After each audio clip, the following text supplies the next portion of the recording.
بسم اللہ الرحمن الرحیم۔ آج بچوں کے لیے چوتھا سبق بھیجا جا رہا ہے۔ سب سے پہلے ہم قرآن پاک میں سے سلیکٹڈ اہم سوالات آپ سے کیے جائیں گے اور اس کے جواب بھی بتائے جائیں گے تاکہ آپ اچھے سے یاد کر سکیں۔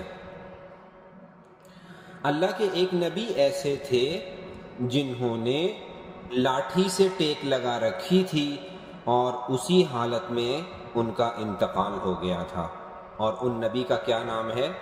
اس کا جواب ہوگا حضرت سلیمان علیہ السلام۔ جب بھی کسی نبی کا نام آتا ہے تو ان کے نام کے ساتھ علیہ السلام لگاتے ہیں۔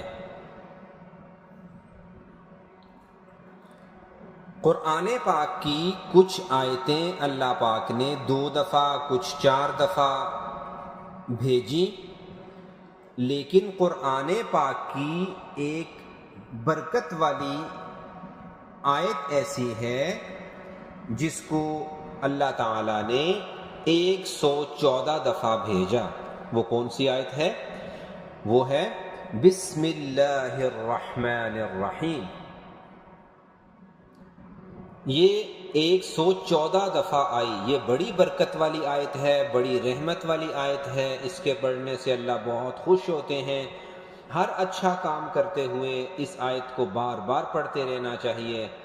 جیسے گھر میں داخل ہوتے ہیں تو بسم اللہ پڑھنی چاہیے، کھانا کھانے لگیں تو بسم اللہ پڑھنی چاہیے، اور کپڑے چینج کرنے لگیں، پہننے لگیں تو بسم اللہ پڑھیے، جوتے پہننے لگیں بسم اللہ پڑھیے۔ اسی طرح جب آپ بیٹھے ہوئے ہیں، اٹھنے لگے ہیں تو بسم اللہ پڑھیں۔ بسم اللہ کی اللہ پاک بہت برکتیں، رحمتیں دے دیتے ہیں، اور اللہ بہت خوش ہوتے ہیں جب اس کا بار بار نام لیا جاتا ہے۔ آج کی حدیث پاک سب بچے اچھے سے یاد کر لیں۔ انا خاتم النبیین، آپ سب کو یاد ہوگا۔ اس سے پہلے ایک لفظ، ایک جملہ چھوٹا سا ہم لگاتے ہیں، وہ لگا لیں گے، دہرا لیتے ہیں۔ وہ کیا ہے؟ قال النبی صلی اللہ علیہ وسلم۔ یہ آپ کو یاد ہو گیا ہوگا کیونکہ یہ بار بار رپیٹ ہو رہا ہے۔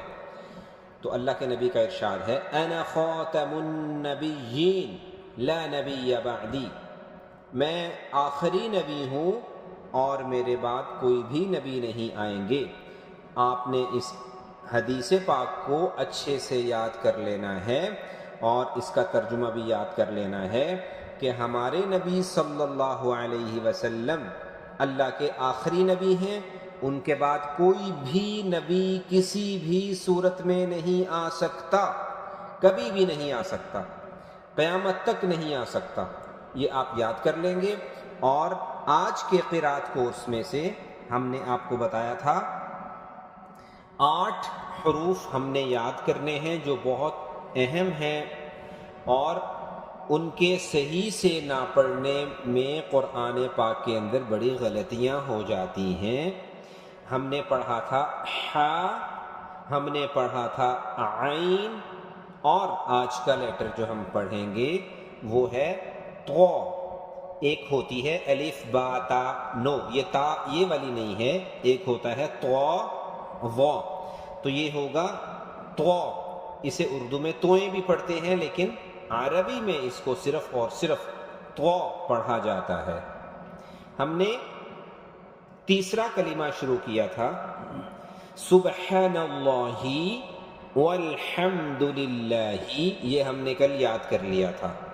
آج کا ہے ولا الہ الا اللہ۔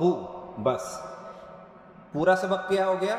سبحان اللہ والحمد للہ ولا الہ الا اللہ، بس اتنا سا۔ اور آج کے چوتھے سبق میں آپ لوگ قرآن پاک کی قل اعوذ برب الناس یہ سورت یاد کر لیں گے۔ انشاءاللہ یہ ہم آپ کو سورت بھی بھیج دیں گے، اور آپ نے اس کو اچھے سے یاد کرنا ہے۔